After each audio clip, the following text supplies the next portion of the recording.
பிள்ளைகளா இருக்கிறோம். பரிசுத்தமுள்ள பிள்ளைகளா எடுத்த வாசமே அவனுக்கு பேர் 1ஆவது அதிகாரம் 15 16 வசனங்கள் பேர்கள். 1ஆவது அதிகாரம் 15 16 வசனங்கள். உங்களை அழைத்தவர் பரிசுத்தராய் இருக்கிறது போல உங்கள் நடக்க எல்லாவற்றிலும் பரிசுத்தராய் இருக்கிறது. நான் பரிசுத்தர், ஆகையால் நீங்களும் பரிசுத்தராயிருங்கள் என்று எழுதி இருக்கிறதே சொல்லுகிறதை இந்த பகுதியில் நம்ம பண்றோம். ஆண்டவர் நமக்கு எடுத்துரைக்கிற காரியம் என்ன அப்படின்னு சொல்லி பார்த்தீங்கன்னா, நம்மை படைத்த ஆண்டவர் எப்படி இருக்கிறார்?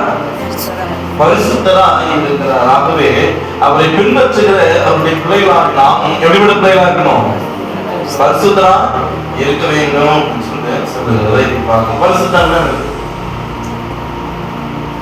நீங்க எது பரிசுத்தம் அப்படின்னு சொல்லி நினைக்கிறீங்க?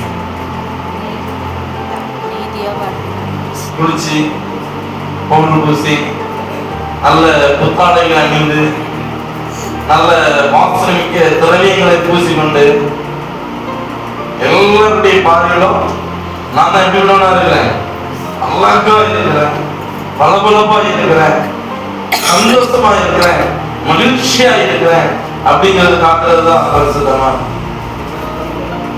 அது பரிசுத்தம் இல்ல. அப்ப எது பரிசுத்தம்? இருதயத்தில் சுத்தம் உள்ளவர்களாய் நம்ம என்ன பண்ண வேண்டும்? இருக்க வேண்டும். அப்ப இருதயத்துல சுத்தம் உள்ளவர்களாய் இருக்க வேண்டும்னா நாமும் இப்படிப்பட்ட பிள்ளைகளாய் இருக்க. அந்த சொல்றாரு, உள்ளுக்க போறது உங்களை என்ன பண்ணாது? தீட்டு படுத்தாது, உங்களை அசுத்தப்படுத்தாது. உள்ள இருந்து வெளியே வருது உங்களை என்ன பண்ணும்? உள்ள இருந்து என்ன வெளியே வருது? எது நம்மளை பாவிகளாக அசுத்தவான்களாக நம்மளை வெளிக்காட்டுகிறது? நாம் எப்படிப்பட்ட காரியங்களை வெளிப்படுத்துகிற பிள்ளைகளாக இருக்கிறோம்.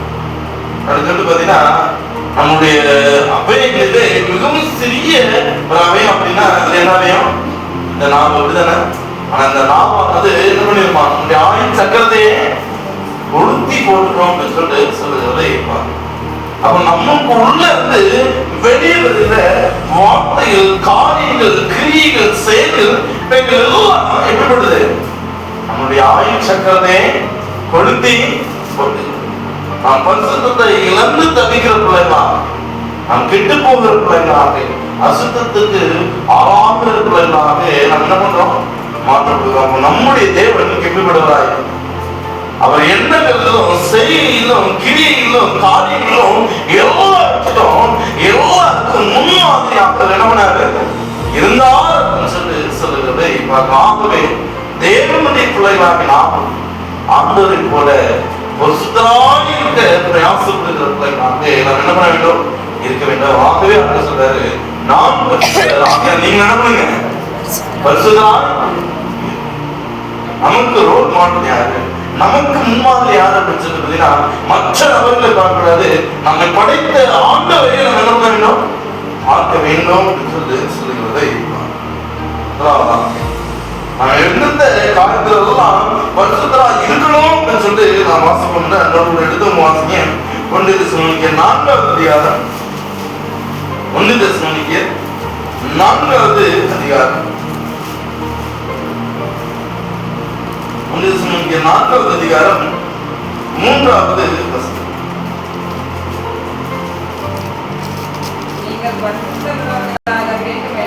நீங்கள் பரிசுத்தமுள்ளவர்களாக இருக்க வேண்டும் என்பதே தேவனுடைய சித்தமாய் இருக்கிறது. அந்தபடி நீங்கள் வேசி மார்க்கத்துக்கு அதிகாரத்தில்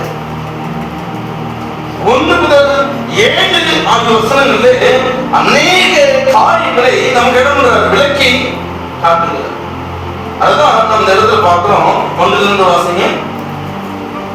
அன்றியும் சகோதரரே, நீங்கள் என்னென்ன பிரகாரமாய் நடக்கவும் தேவனுக்கு பிரியமாய் இருக்கவும் வேண்டும் என்று நீங்கள் எங்களால் கேட்டு ஏற்றுக்கொண்டபடியே அதிகமாய் தேரும்படி கர்த்தராகிய இயேசு உங்களை வேண்டிக் கொள்ளுகிறேன், சொல்லுகிறேன். கர்த்தராகிய இயேசுவினாலே நாங்கள் உங்களுக்கு கொடுத்த கட்டளைகளை அறிந்திருக்கிறீர்களே. நீங்கள் பரிசுத்தமுள்ளவர்களாக வேண்டும் என்பது தேவனுடைய சித்தமாய் இருக்கிறது. அந்தபடி நீங்கள் வேசி மார்க்கத்துக்கு விலகி இருந்து தேவனை அறியாத அஞ்ஞானிகளைப் போல மோக இச்சைக்குட்படாமல் உங்களில் அவனவன் தன் சரீர பாண்டத்தை பரிசுத்தமாயும் கனமாயும் ஆண்டு கொள்ளும்படி அறிந்து இந்த விஷயத்தில் ஒருவனும் மீறாமல் தன் சகோதரனை வஞ்சியாமல் இருக்க வேண்டும். முன்னமே நாங்கள் உங்களுக்கு சொல்லி சாட்சியாக எச்சரித்தபடியே இப்படிப்பட்ட விஷயங்கள் எல்லாம் குறித்து கர்த்தர் நீதியை சரி கட்டுகிறவராய் இருக்கிறார். தேவன் பரிசுத்தத்துக்கே அழைத்திருக்கிறார்.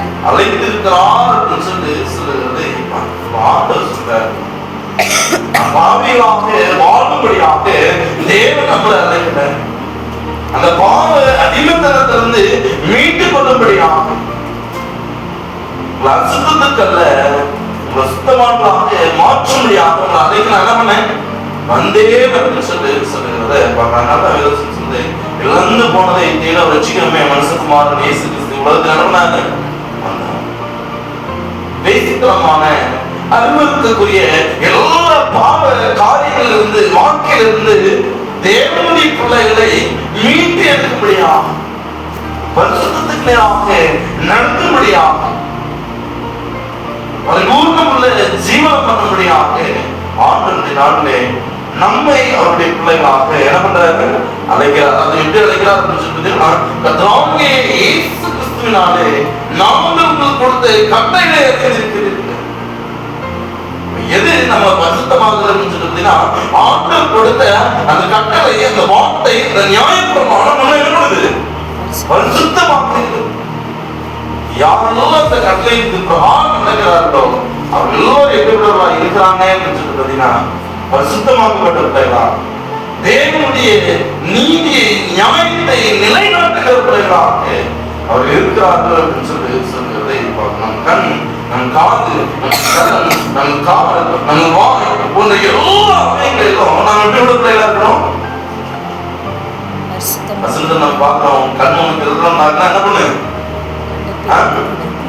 கேட்கல, அதை என்ன பண்ணு பிடுங்கி போட்டு ரெண்டு கண்ணுனா நரகத்துக்கு போவதை பார்க்கலாம். ஒருத்த கண்ணா நாம் எப்படி நாம் தேவனுடைய பார்க்கல எப்படிப்பட்ட ஒரு வாழ்க்கையை வாழ்ந்து கொண்டு இருக்கிற பிள்ளைகளாக அந்த சொல்றாரு ஒருவன் கெட்டு போகக்கூடாது அப்படிங்கிறதுக்காக தன்னுடைய ஏக சுதன் தன்னுடைய சொந்த குமாரத்தை பாராமல் தன்னுடைய மகனே என்ன பண்ணாரு கல்வான் சிலுவையில யாக பலியா என்ன பண்ணாரு பலியா அடிக்க கொண்டு போகப்படும் ஆட்டை போல தன் வாய் என்ன பண்ணாரு காரணம் என்ன அப்படின்னு சொல்லினா நாம் ரட்சிக்கப்பட வேண்டும். நாம் அசுத்த தரத்திலிருந்து பாவத்தின் அடிமைத்தனத்திலிருந்து மீட்டுக் கொள்ள முடியாது. அவருடைய விலையேறப்பட்ட ரத்தத்தை கொடுத்து ஆண்டவர் கல்வாரிசிலே நம்ம நினைப்பிருக்கிறாரு மீட்டெடுத்திருக்கிறார் அப்படின்னு சொல்லுகிறதை ஆகவே நாம் ஆண்டவரை பரிசுத்தமுள்ள நடக்கமுள்ள குறைவாக நாம் நடக்க முடியாத வாசிங்க 12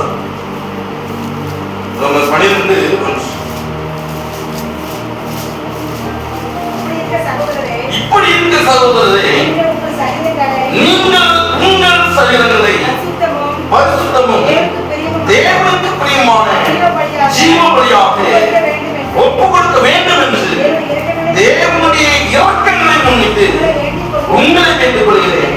இதுவே நீங்கள் செய்ய புத்தி உள்ள ஆராதனை. ஆண்டவர் ஆராதனை செய்ய சொல்றாரு. எப்படிப்பட்ட ஆராதனை செய்யணுமா? புத்தி உள்ள ஆராதனை செய்கிற பிள்ளைகளா இருக்குமா? அந்த புத்தி உள்ள ஆராதனை என்ன அப்படின்னு சொல்றதுன்னா நம்முடைய சரீரத்தை தெய்வனுக்கு முன்பாக சுத்த வழியா நம்ம என்ன பண்ண வேண்டும்? ஜீவ வழியாக கண்டு உடல்னால ஒரு பாவம் செய்யறேன்னா நான் தேவனுக்கு ஜீவபடியா என்ன பண்ணல ஒப்பு என் வாயினால வேண்டாத வார்த்தைகள் சொல்லி ஆண்டவருடைய நாமத்தை தூசணப்படுத்துறேன்னா நான் எப்படி பண்ணலாம் இருக்கிறேன்? தேவனுக்கு ஜீவபடியா என்ன பண்ணல?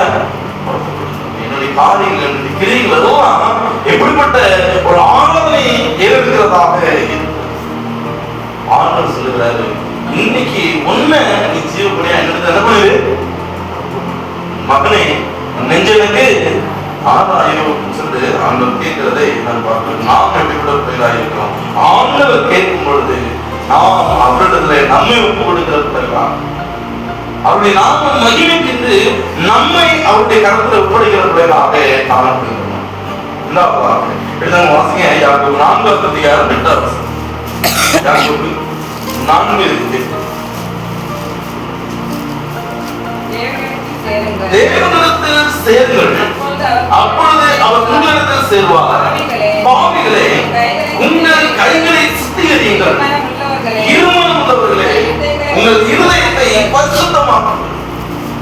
ஆண்டவர் நம்ம பார்த்து சொல்லுகிற காரியம் நம்ம எல்லாரும் எங்க போகணும்? தேவனிடத்துல. நாம் தேவனிடத்துல போக ஆயுதம் நாளைக்கு ஆண்டு சொல்றாரு, எவ்வளவு காலம் நான் உங்களிடத்துல இருப்பேன்,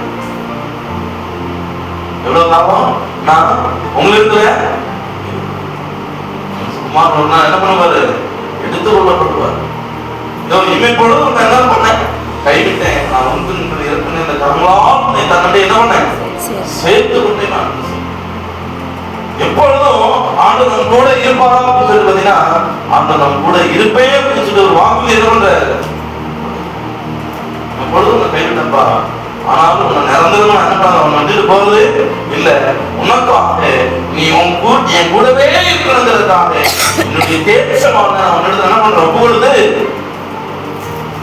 நாம் எப்படிப்பட்ட பிள்ளையாக அந்த தேசமான நமக்குள்ளே வாசம் பண்ணும்படியாக, அவர் நமக்குள்ளே நெருங்கி ஜீவிக்கும்படியாக, அவரிடத்துல நம்மை ஒப்பு கொடுக்கிற பிள்ளைகளாக ஆயுதமுள்ள பிள்ளைகளாக இருக்கிறோமா?